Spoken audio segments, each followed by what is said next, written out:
अवधूत चिंतन श्री गुरुदेव दत्त श्री स्वामी समर्थ. आपलं सगळ्यांचं माझ्या चॅनलमध्ये पुन्हा एकदा स्वागत आहे.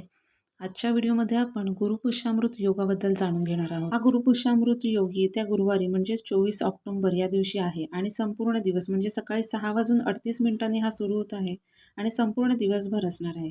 त्यामुळे या गुरुपुष्यामृत योगासंबंधीच्या ज्या काही सेवा आणि उपाय आहेत या आपण आजच्या व्हिडिओमध्ये बघणार आहोत.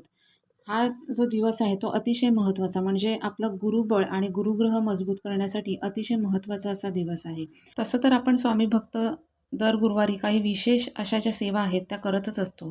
पण गुरुपुष्यामृत या दिवशी आपल्याला आपलं गुरुबळ आणि गुरुग्रह मजबूत करून घेण्यासाठी काही जे उपाय आहेत ते देखील बघायचे आहेत. कारण ज्याचं गुरुबळ आणि गुरुग्रह मजबूत असतो त्याला कोणत्याही कामात अडचणी येत नाही. म्हणूनच आपल्याला जे हे उपाय आहेत ते देखील करायचे आहेत. ते कोणते आहेत ते देखील आपण जाणून घेऊया आजच्या व्हिडिओमध्ये.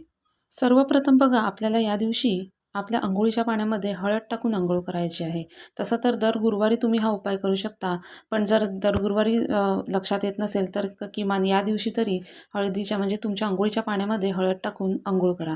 यामुळे काय होईल तर गुरुबळ मजबूत होईल आणि गुरुग्रह देखील मजबूत होईल. शिवाय तुम्हाला जर नजरबाधा झाली असेल, कोणाची नजर लागली असेल, तर ही नजर कमी होण्यासाठी म्हणजे नकारात्मकता आपल्या ज्या अंगात असते ती देखील यामुळे कमी होते.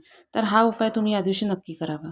त्याचप्रमाणे बघा, आपल्या घरातील स्वच्छतेसाठी आपण झाडलोट करत असतो, त्याचप्रमाणे फरशी पुसत असतो. पण आपल्याला आपल्या डोळ्यांना न दिसणारी जी नकारात्मकता आहे ती घालवण्यासाठी आपल्याला काय करायचं आहे तर थोडंसं गोमूत्र घ्यायचं आहे. त्यामध्ये थोडंसं गंगाजल जे आहे ते टाकायचं आहे आणि चिमूटभर हळद टाकून आपल्याला संपूर्ण घरामध्ये हे पाणी जे आहे ते शिंपडायचं आहे.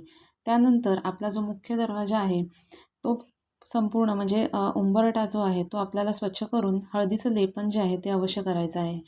ही जी कामं आपण दर गुरुवारी करत असतो, पण ह्या दिवशी आपल्याला अवश्य करायची आहेत.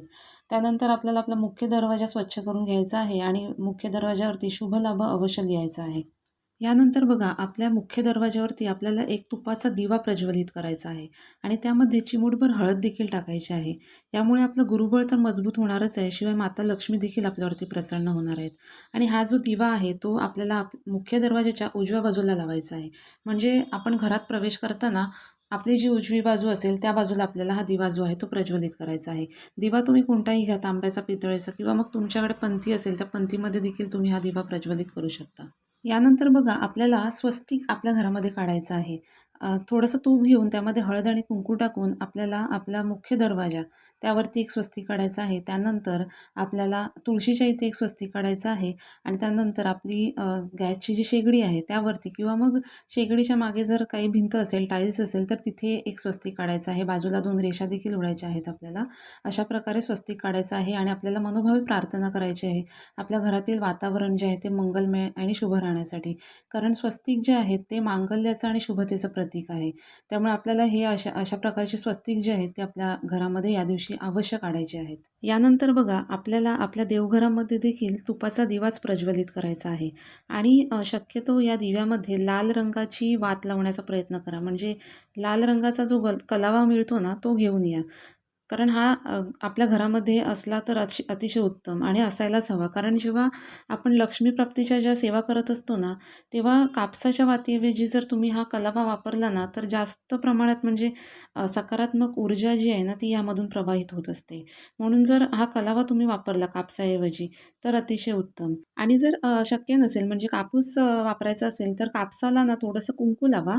तसं देखील तुम्ही वापरू शकता. पण जर शक्य असेल तर कलावाच वापरण्याचा प्रयत्न करा तुम्ही. यानंतर बघा, तुमची रोजची जी काही देवपूजा आहे ती तुम्ही करून घ्यायची आहे. त्याचप्रमाणे तुमच्या देवघरामध्ये जर श्रीयंत्र असेल तर त्या श्रीयंत्रावरती अभिषेक करायचा आहे तुम्हाला. अभिषेक कसा करायचा तर बघा, तुमच्याकडे जर कुंकुमार्चन विधीचं पुस्तक असेल तर त्यामध्ये सगळं दिलेलंच आहे.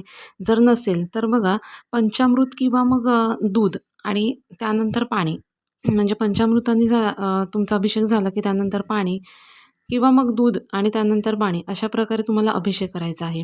आणि अभिषेक करत असताना लक्ष्मी मातेचा जो कोणता मंत्र तुम्हाला येत असेल जर लक्ष्मी गायत्री मंत्र येत असेल तर लक्ष्मी गायत्री मंत्र तुम्ही 16 वेळा बोलून किंवा मग महालक्ष्मी अष्टकम जे आहे ते तुम्ही 3 वेळा किंवा 5 वेळा बोलून अशा प्रकारे तुम्ही अभिषेक करू शकता.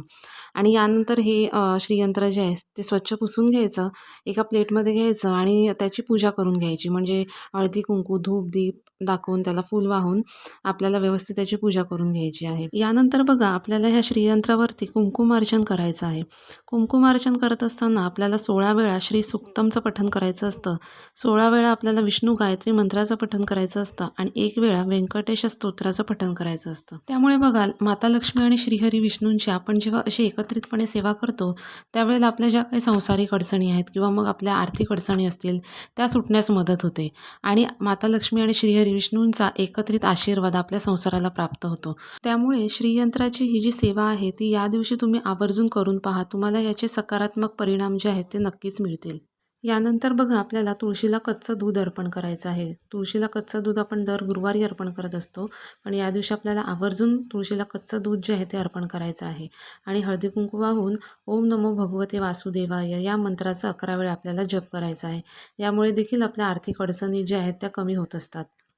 यानंतर बघा आपली संपूर्ण देवपूजा झाल्यानंतर आपल्याला देवाला नैवेद्य ठेवायचा आहे आणि नैवेद्य ठेवत असताना सफेद किंवा मग पिवळ्या रंगाच्याच मिठाईचा नैवेद्य जो आहे तो ठेवायचा आहे. आता ही जी मिठाई आहे ती बाहेरूनच आणली पाहिजे असं काही नाही. तर घरी पण तुम्ही करू शकता, ज्यामध्ये आपण खीर करू शकतो किंवा मग थोडे बेसनाचे लाडू करू शकतो. नाहीतर मग चण्याची डाळ आणि गूळ याचं एकत्रित मिश्रण तुम्ही करून शिजवून ते तुम्ही देवाच्या पुढ्यात ठेवू शकता किंवा मग फक्त दूध आणि साखर जरी ठेवलं तरी देखील देव प्रसन्न होतात. पण ह्या ज्या काही तिथी असतात ना विशेष, त्या तिथीला तुम्ही जर असं काहीतरी वेगळं करून ठेवलंत ना तर आपल्या मनाला सुद्धा प्रसन्न वाटतं. त्यामुळे या दिवशी तुम्ही या गोष्टींचा समावेश नक्कीच करा. त्यामुळे येत्या गुरुवारी गुरुपुष्यामृत योगावरती आपल्याला ह्या ज्या काही सेवा आणि उपाय आहेत त्या अगदी आवर्जून करायच्या आहेत.